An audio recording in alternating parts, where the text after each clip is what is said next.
Los ángeles de Artie. Artie's Angels. Catherine Walls.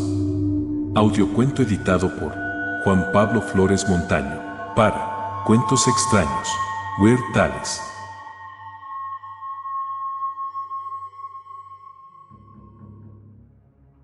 Los ángeles de Artie.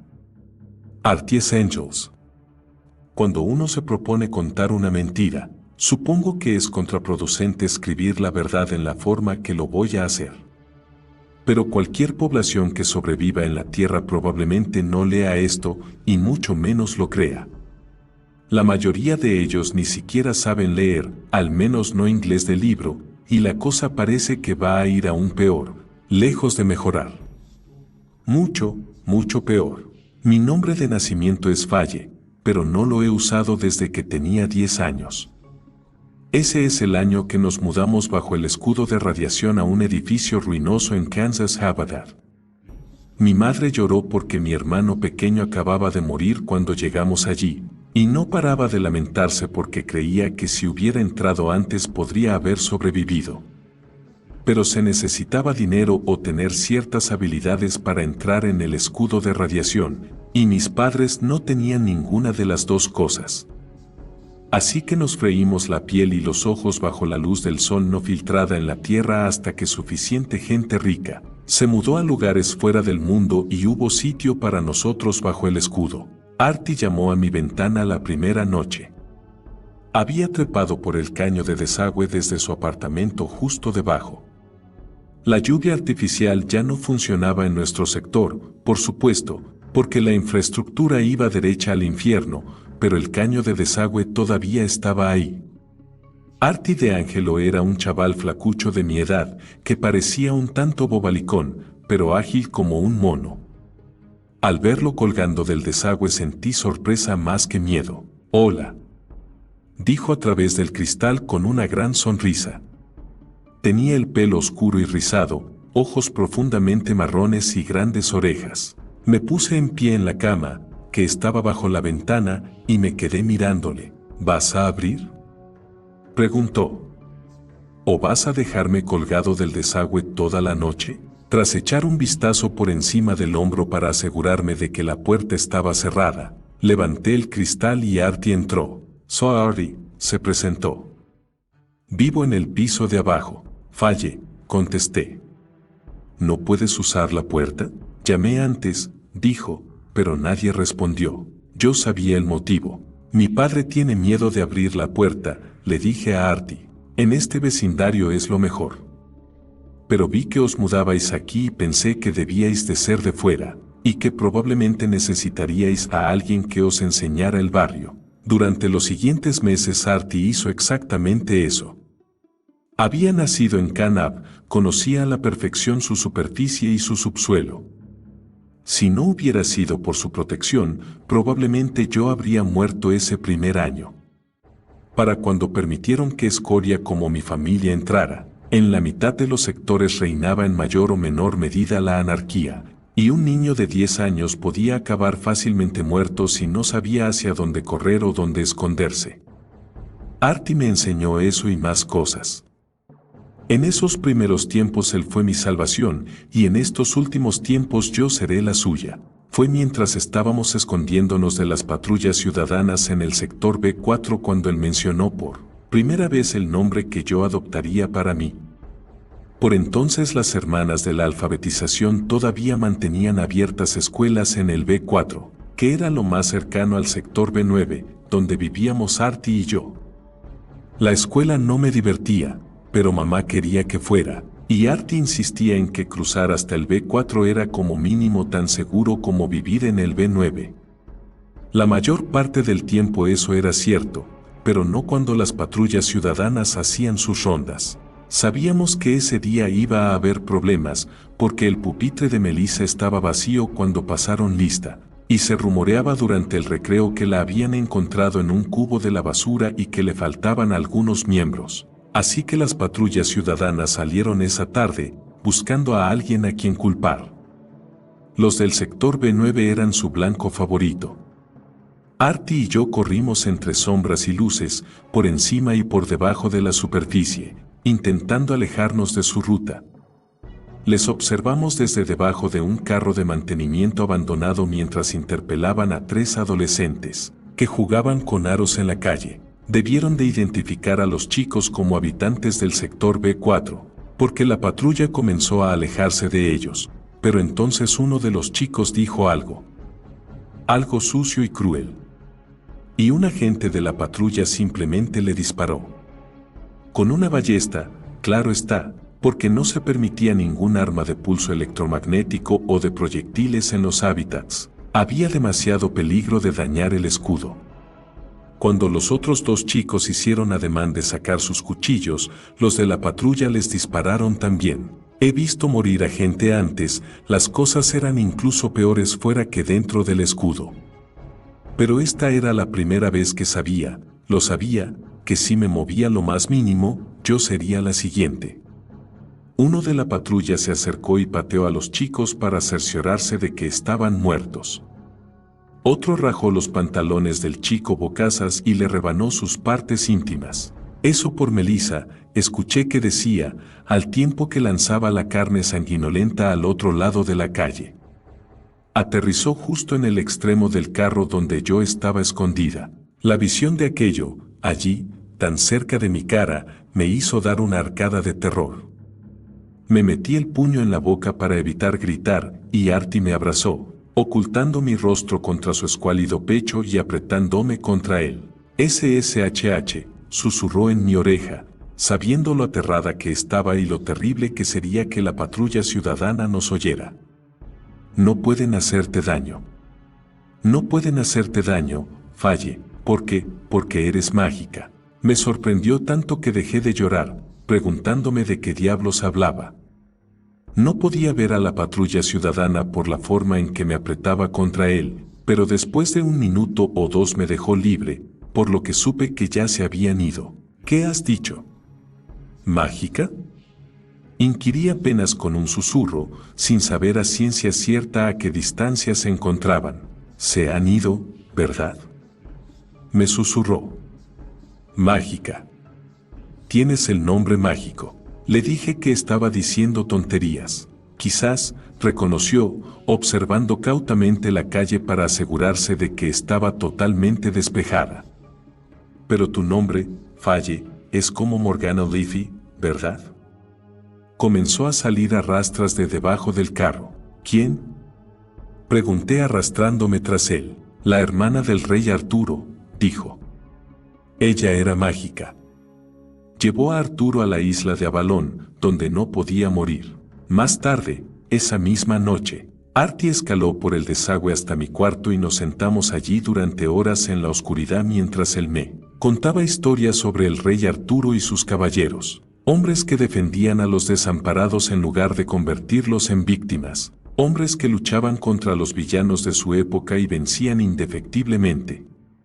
Hasta años más tarde no fui consciente de cómo había elaborado esas historias para mí esa noche, para hacerme creer que en otro tiempo había existido gente que se preocupaba por los que eran como yo, que defendían la justicia y la nobleza de espíritu, que consideraban honorable proteger a los débiles. Esa noche adopté el nombre de Morgana, no porque pensara que era mágico, sino porque quería formar parte de ese ideal.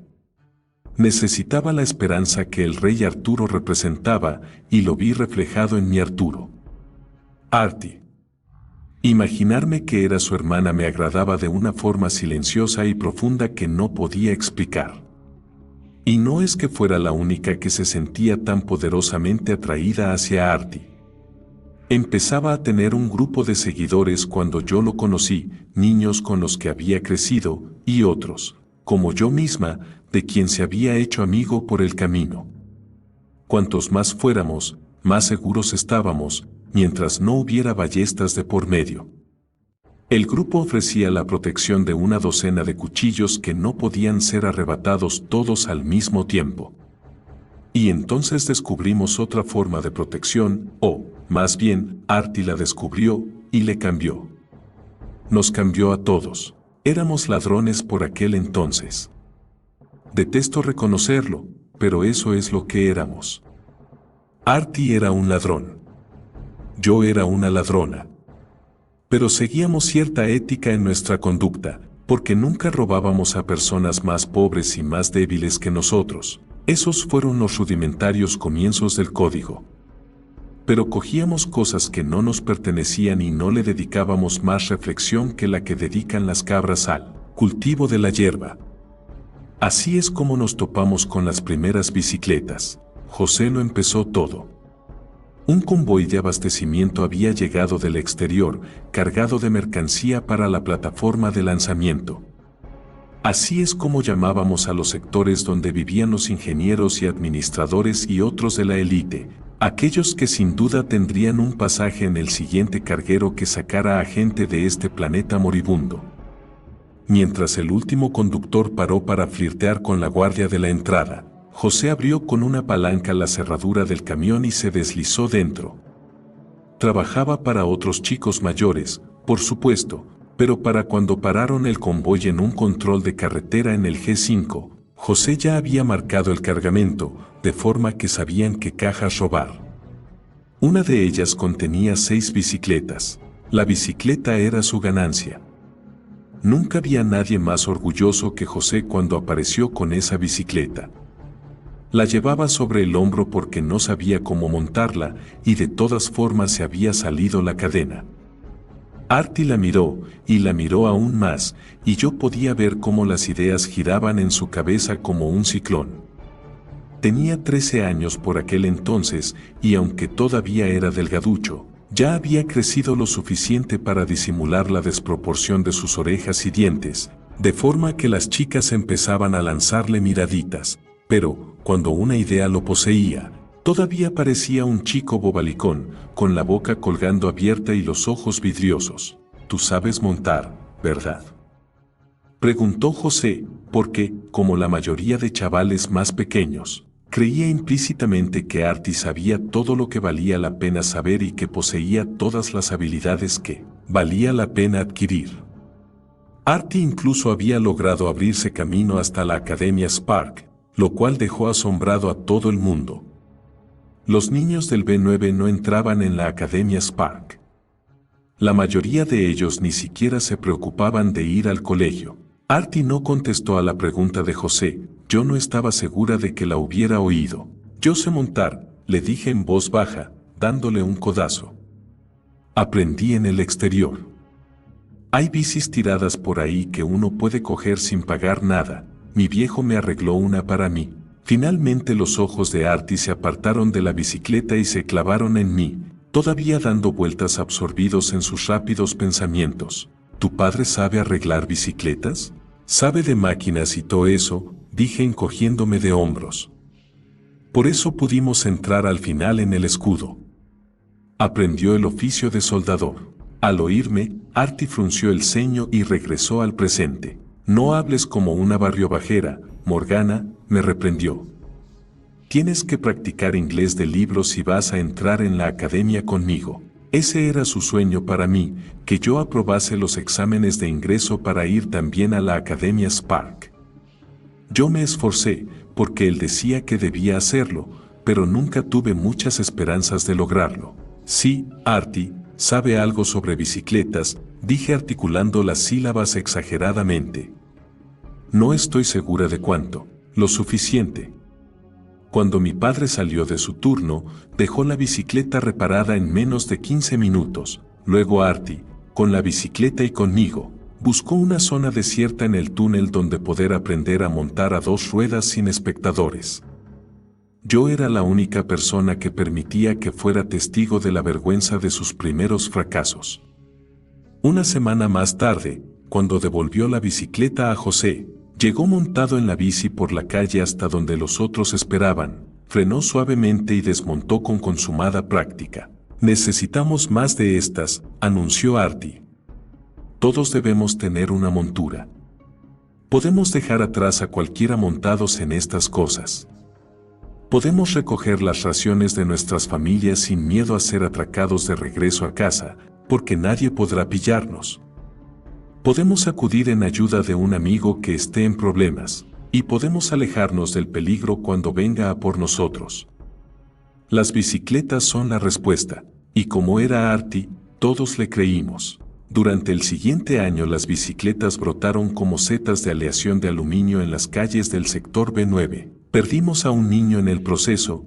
Touri recibió un disparo de los de seguridad cuando escapaba del F5, donde nunca debería haber estado merodeando. Pero sin él quedábamos 17 sobre ruedas. Los caballeros de la rueda redonda, reí. Uno podría preguntarse cómo demonios lograba Artie tener tantos seguidores, ganarse la lealtad de tantos que no dudarían en sacrificarse ellos mismos y su propio bienestar para seguir el código, y en ocasiones lo hacían. La respuesta, estoy convencida, reside en 3 cualidades que Artie poseía en mayor medida que otros seres humanos: la compasión, la convicción y la compulsión. Cuando Artie captaba una idea, iba tras ella con una dedicación a la que los mortales ordinarios jamás podrían aspirar, y la intensidad de su devoción absorbía a otras personas como un agujero negro. Las bicicletas se convirtieron en su mundo. Con los conocimientos básicos de mi padre y algunos libros que encontramos en la red, Artie no solo aprendió a mantener y reparar las bicicletas, también aprendió sobre la geometría del cuadro, los factores de esfuerzo e indicadores de rendimiento.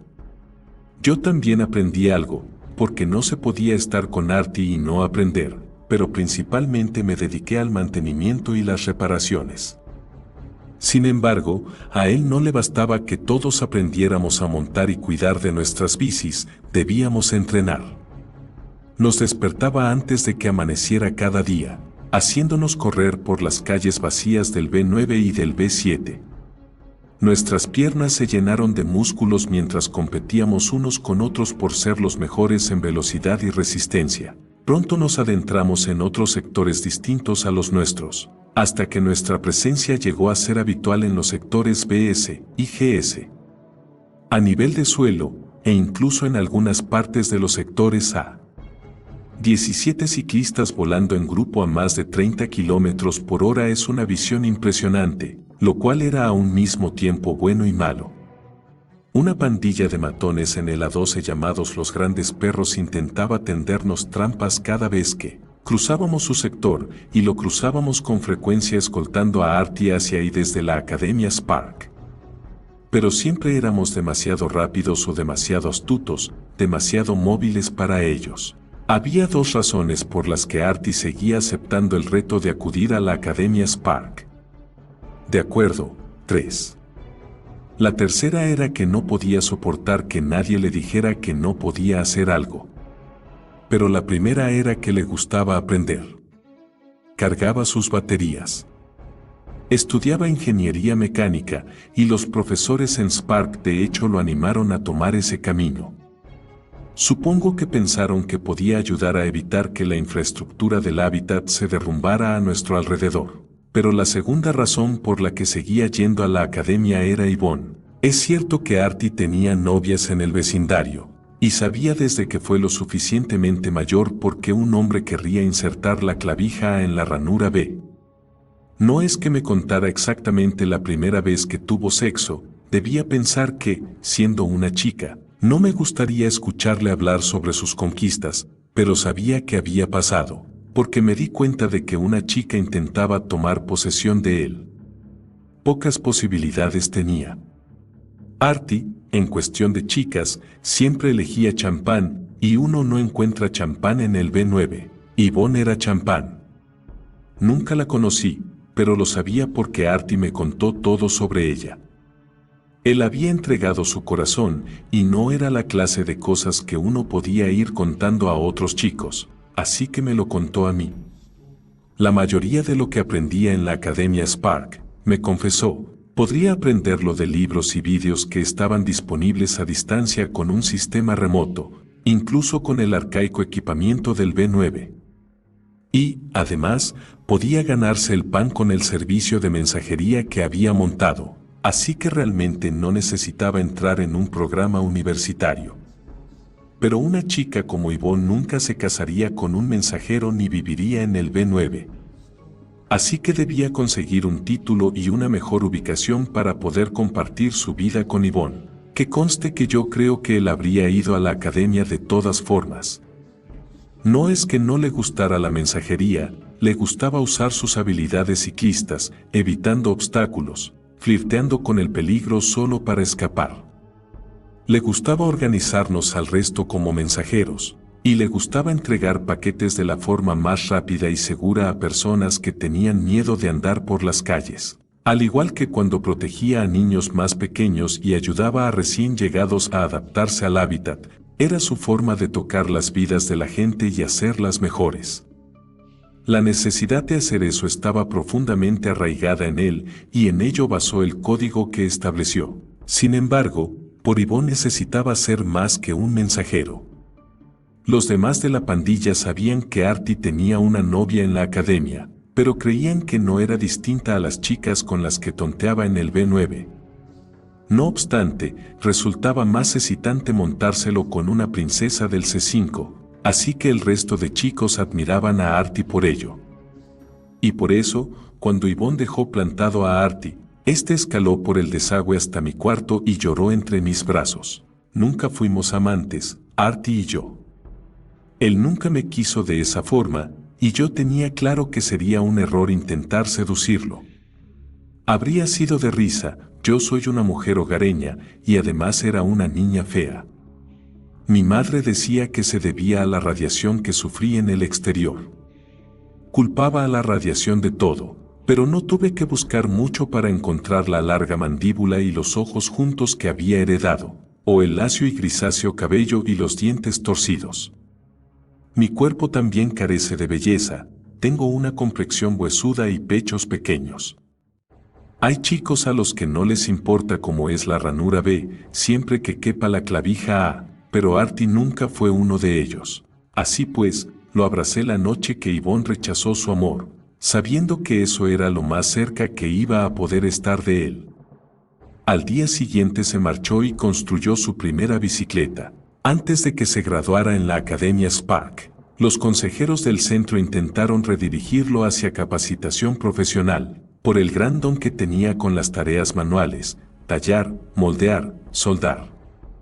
¿No serías más feliz?, le preguntaron, fabricando componentes, construyendo máquinas, creando un producto. Si Yvonne lo hubiera plantado antes, habría cedido a las presiones de los consejeros, pero les dijo que él podía hacer ambas cosas, diseñar y construir. Con el corazón hecho trizas, necesitaba demostrarlo.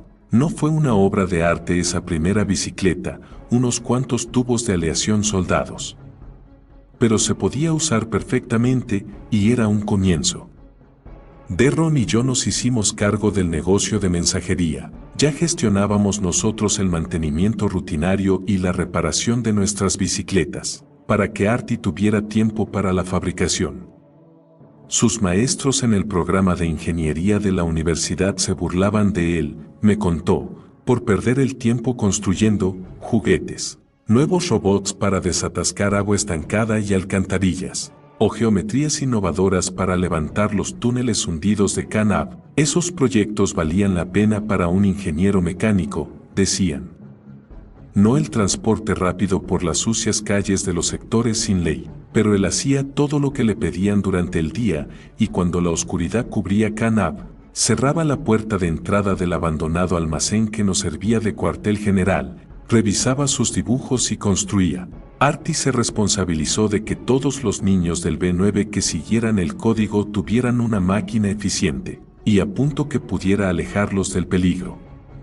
El código era bastante simple en ese momento: cuida tu bici y a tus amigos, nunca pelees cuando puedes correr, estudia y aprende, haz que las cosas mejoren para todos, no solo para ti.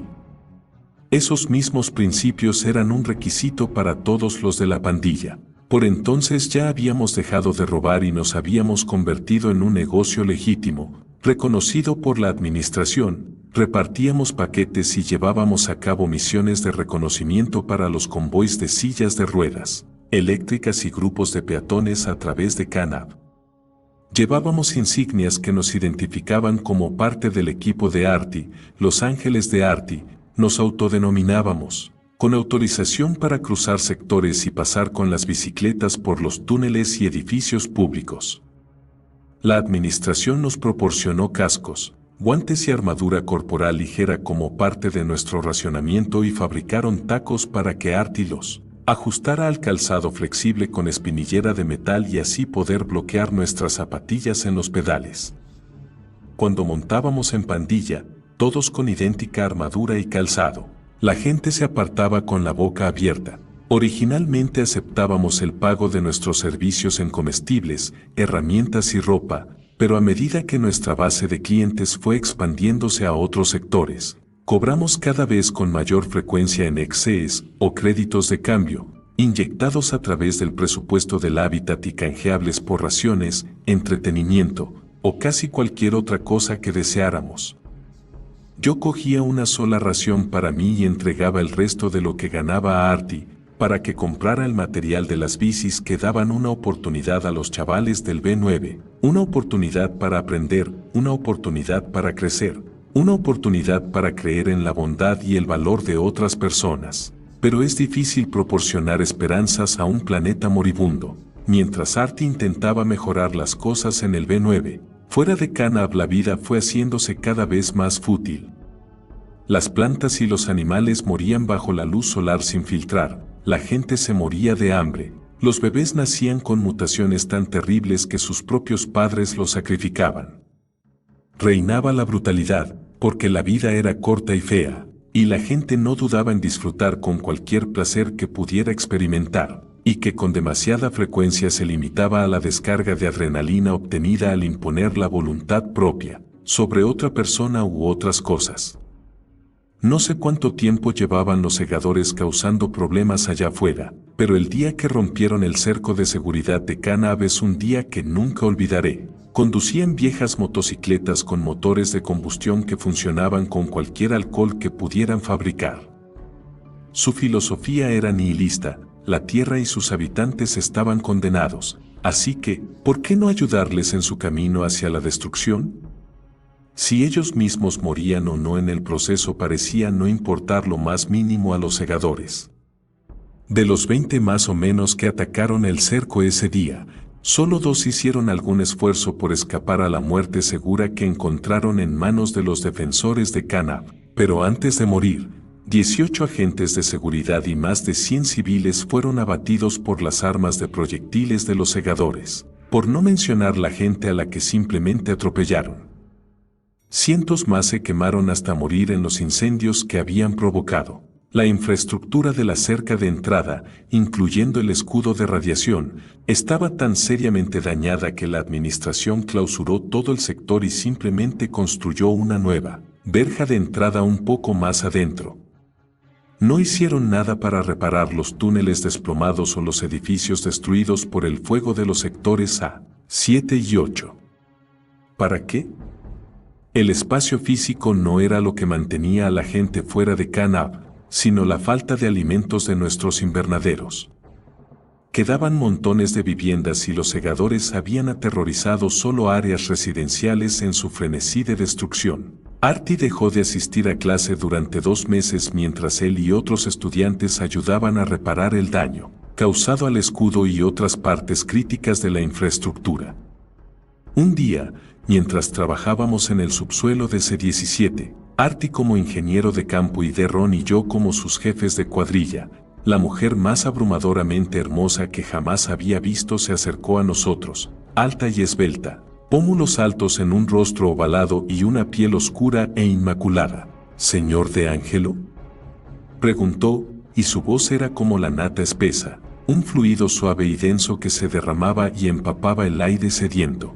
Artie quedó totalmente conmocionado. Lo llevaba escrito por todo el rostro mientras bajaba de la escalera en la que estaba subido. Yo soy Artie de Angelo, respondió. Intenté ver lo que Saronda veía, un joven atlético de más de 1,80 m de estatura, con un estómago plano y muslos como troncos de árbol. El pelo negro se había apelmazado en rizos por el sudor de debajo de su sombrero rígido. Ojos enrojecidos y 2 días de barba indicaban que durante las pasadas 48 horas tan solo se había dedicado a rescatar lo que pudiera de la destrucción. Pero ella sonrió, una sonrisa cálida, sincera y relucientemente blanca. Soy Saronda McCabe. Tengo entendido que fabrica bicicletas. Era estudiante de ingeniería eléctrica y su padre estaba preocupado porque debía desplazarse desde su casa, en el F3 hasta sus prácticas en el C7. Había pensado que una bicicleta podría ser la solución. Artie estuvo conforme, siempre que también recibiera entrenamiento práctico para evitar el peligro, el cual, por supuesto, él mismo estaría dispuesto a proporcionarle sin coste alguno. Ron y yo intercambiamos miradas. Luego nos llevamos a la cuadrilla a almorzar mientras ellos dos se hacían ojitos e intercambiaban cumplidos. 10 exes a que se mete en sus bragas antes de mañana, susurró Ron mientras doblábamos una esquina. Yo no lo creía. Saronda era material de primera clase, pero no fui tan estúpida como para aceptar la apuesta. E hice bien, habría perdido. En cuanto la bicicleta de Saronda estuvo lista, comenzamos a desviarnos hacia el F3 en nuestras salidas de la mañana para escoltarla unos 3 kilómetros, tras lo cual ella y Artie se separaban de nosotros y seguían su camino, porque, como él decía, ella todavía no podía mantener nuestro ritmo. Y era cierto, y se quedaron más tiempo con nosotros a medida que Saronda fue mejorando. Pero ella tenía asignada una vivienda separada de la de sus padres. Su padre tenía un alto cargo en la administración, y en un par de meses recogíamos también a Artie en el sector F3. La fabricación de bicicletas se quedó aparcada. De todas formas, por aquel entonces todos los niños del B9 tenían bicicletas y cada ángel tenía una máquina customizada de primera. Los fines de semana regresaba al B9 para controlar el negocio de mensajería y estar con su pandilla. Y seguía siendo el mismo Artie, la misma sonrisa enorme, la misma risa cálida, la misma permanente preocupación por su vecindario. No obstante, los niños le echaban de menos y algunos comenzaron a comportarse mal, violando el código. Eso hizo que regresara durante un tiempo, porque reconocía que su presencia era necesaria para mantenerlos por el buen camino, para que siguieran creyendo. Sin embargo, fue por esa época cuando más me preocupé por él, porque al llegar la noche y cuando todos comenzaban a cerrar las puertas, se subía en su bicicleta y se dirigía al F3 para ver a Saronda. Era una mala hora para salir sin la pandilla. Me dije a mí misma que Artie estaba cometiendo un terrible error, que iba derecho a otro batacazo como el de Yvonne, pero no creo que realmente me lo creyera. Se le veía demasiado feliz, y Saronda, maldita sea su perfecto rostro esculpido, era una buena persona. Genuinamente buena. Me gustaba, por mucho que me empeñara en lo contrario. En una ocasión ella se vino con nosotros al B9 porque quería ver dónde vivía Artie y los demás, para conocer a los niños y oírlos recitar el código. Quise unirme a las hermanas de la alfabetización cuando era más joven, me confesó mientras Artie explicaba a un chaval de 9 años cómo funcionaba el cambio de marchas y la forma más sencilla de volver a meter la cadena, pero mi padre se negó en redondo. Dijo que ¿dónde nos vamos a ir? Ella se calló bruscamente y vi el dolor en su rostro antes de cambiar de tema rápidamente. Pero entonces lo supe. Lo supe. Y quise gritarle a Artie por ser tan estúpido y a Saronda por no detener todo esto, y a mí misma por no sacudirles a ambos y hacerles enfrentarse a la realidad, pero ellos estaban tan enamorados. Lo único que tenemos aquí en el B9 son momentos. Supuse que ellos tenían derecho a los suyos. En septiembre, la nave de transporte llegó y comenzó a embarcar a aquellos que podían pagar los honorarios de cooperación que les permitía un pasaje fuera del mundo. Hubo un breve revuelo de nerviosismo cuando un segador renegado asomó de donde había estado escondido durante 10 meses para lanzar una granada de fabricación casera a la lanzadera en el momento en que la nave se estaba acoplando. Murió con 6 pernos de ballesta clavados en el pecho, y un heroico agente de seguridad se lanzó sobre la granada de forma que no produjo ningún daño a la lanzadera. Lo vi todo en las noticias sin prestarle mucha atención, esperando un golpe en mi ventana. La sonrisa de Artie a través del cristal parecía forzada. ¿Vas a abrir?, preguntó. ¿O vas a dejarme colgado en este desagüe toda la noche? Yo esperaba otra noche como la que Ivonne lo dejó colgado, porque sabía lo que había ocurrido. La familia de Saronda se marcharía en el transporte y ella había preferido una vida fuera del mundo, donde se pueden vivir cientos de años de paz y comodidad, a un par de décadas con un chico del B9, pero me equivocaba. Su padre también había pagado el pasaje de Artie, por la felicidad de Saronda y porque consideraba que Artie era un hombre que valía la pena conservar, un hombre que tenía algo con lo que contribuir. Entonces esto es un adiós, dije, la voz se me rompió por el sentimiento de pérdida. Pero Artie sacudió la cabeza. No voy a ir, dijo, como si nunca lo hubiera considerado en serio. ¿Qué quieres decir? Inquirí. Tienes que irte, Artie. Tienes que salir de aquí, y dejaros a vosotros con toda la diversión. Preguntó, su voz se rompió y los ojos se le anegaron de lágrimas. Nah, tienes que ir. Grité otra vez, y le golpeé el pecho con el puño. Tienes que hacerlo, Artie. Por todos nosotros. Eres el único del B9 al que le han ofrecido transporte para el exterior y tienes que marcharte. Debes marcharte donde puedas vivir cientos de años, tienes que hacerlo por nosotros. Tienes que vivir todos esos años por nosotros, Artie, tú eres el único que puede hacerlo. Siguió sacudiendo la cabeza, aunque le llevó más tiempo hablar en esta ocasión. Nah, repitió.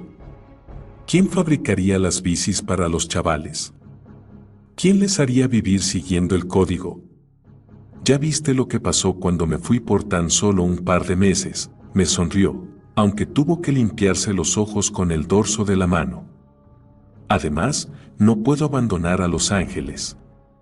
Derron se metería a mercenario en menos de 6 semanas y Stash ya está pasando contrabando a escondidas. Voy a tener que echarle una bronca antes de que arrastre todo el negocio al caos. Y ya lo sabes, hay pandillas ciclistas en otros 5 sectores ahora, y 3 de ellos respetan el código. Debo quedarme por aquí y asegurarme de que siga así. ¿Y Saronda? Le presioné, desesperada por encontrar alguna forma de convencerle para que se fuera. Él dejó escapar un profundo suspiro. Ella cree que ya estoy a bordo. Su padre no se lo dirá hasta el momento del lanzamiento, me lo ha prometido. Entonces miró por la ventana mientras un relámpago de luz se encendía en el oscuro cielo, la lanzadera subiendo al encuentro del transporte que le esperaba. Maldito seas, Artie. Le grité, como si yo fuera a quien había abandonado. Maldito seas, Artie, debiste irte con ella. Y volví a golpearle una y otra vez, hasta que me agarró los puños para detenerme y me desmoroné llorando. Entonces me abrazó y los dos lloramos hasta que, exhaustos, nos quedamos dormidos en los brazos del otro, y en nuestros sueños resonaba el susurro de los angustiados gemidos de Saronda. Qué bonita historia sería si acabara ahí. Entenderéis, entonces, y quizás creáis, todas las leyendas que rodean a Artie y sus ángeles. Pensaréis que dedicó el resto de su vida a proteger a los niños del B9 y de otros sectores, y que restauró el orgullo y el honor y, me atrevo a decir, la caballerosidad, en una sociedad que había perdido todas esas cosas. Esa era su intención, ciertamente. Pero no tuvo la oportunidad. Sabíamos desde hacía meses que un segador que escapó de la muerte el día de la invasión se juntaba con los grandes perros. Lo supimos porque la insidiosa filosofía de los segadores comenzó a resumar desde el sector A12. Cuando tuvo lugar el ataque a la lanzadera, todos pensamos que era el único que quedaba, y la muerte del agresor puso fin a la amenaza. Nos equivocamos. 6 meses más tarde, Artie estaba en su tienda fabricando una bicicleta para un chico que acababa de mudarse del exterior.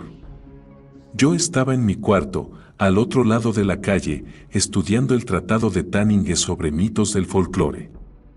Aunque nunca me aceptaron para realizar estudios avanzados, Artie insistió en que continuara estudiando a distancia.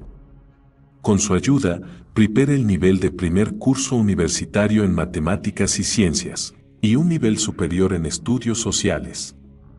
Yo estaba leyendo a Tanninge y pensaba que el ciclo artúrico tenía muchos paralelismos con el ciclo de Cristo. Cuando escuché las dos explosiones de escopeta, salí disparada hacia la puerta, sin asomarme siquiera a la ventana. Aunque el sonido me resultaba extraño y no supe identificarlo hasta mucho más tarde, me asaltó la terrible convicción de que procedía de la tienda de Artie. El segador no se había quedado a esperarnos, pero su autoría era demasiado evidente. El cristal de fibra reforzado del escaparate no estaba preparado para aguantar el ataque de armas ilegales de proyectiles. Lo había roto en 1.000.000 de inofensivos fragmentos que crujían bajo mis pies mientras avanzaba a trompicones por la zona siniestrada hasta la parte trasera de la estancia. Artie estaba en el suelo, entre el soporte de reparaciones y sus plantillas de guía para el ensamblaje de marcos, bajo una pila de tubos y juntas de aleación. Su pecho estaba desgarrado donde le había alcanzado el primer impacto, y manchas de sangre brillaban en sus piernas y brazos a consecuencia de una ráfaga de perdigones. Alguien entró detrás de mí, resultó ser Lewis. «Traed un doctor», grité. Pedid una evacuación médica, pero la luz ya se apagaba en los ojos de Artie. «Quería llevarte conmigo», balbuceó, borboteando sangre junto a las palabras que brotaban de sus labios. «No hables», le ordené. «Quédate quieto. Ya viene la ayuda». «Les dije que iría si tú podías venir también», logró decir. «Cállate, Artie», grité. «No me hagas cargar con eso». «No lo hagas». Entonces, increíblemente, sonrió. Morgan Leafy, susurró. «Llévame a Avalon». Y esta es la versión oficial. Lo llevamos al hospital y los médicos lograron estabilizarlo lo suficiente para introducirlo en la cámara de criogenización. Esa cámara viajaría en la siguiente nave de transporte a un mundo distante donde Saronda lo estaba esperando y donde disponían de la ciencia médica necesaria para curarle. Algún día, cuando se haya recuperado, regresará a la Tierra, a Kanab. Mientras tanto, los ángeles de Artie aún estamos aquí, asegurándonos de que no muera lo que él comenzó. Hasta ahí la versión oficial. Pero Artie murió en mis brazos esa noche y ningún servicio de evacuación médico se molestó en acudir. No al B9. Lewis y yo lo llevamos bajo tierra, a un lugar donde un túnel derrumbado había dejado un espacio por el que solo se podía gatear. Lo dejamos allí y sellamos la entrada, y no se lo dijimos a nadie más. Luego ideé esa historia sobre la cámara de criogenización. Ja. Como si en Kanab tuviéramos algo así, de modo que esa es la verdad de lo que ocurrió con Artie de Angelo, pero no intenten decírselo a nadie de Kanab. Su persona se ha hecho más grande en la muerte de lo que jamás fue en vida, ya me he ocupado de ello.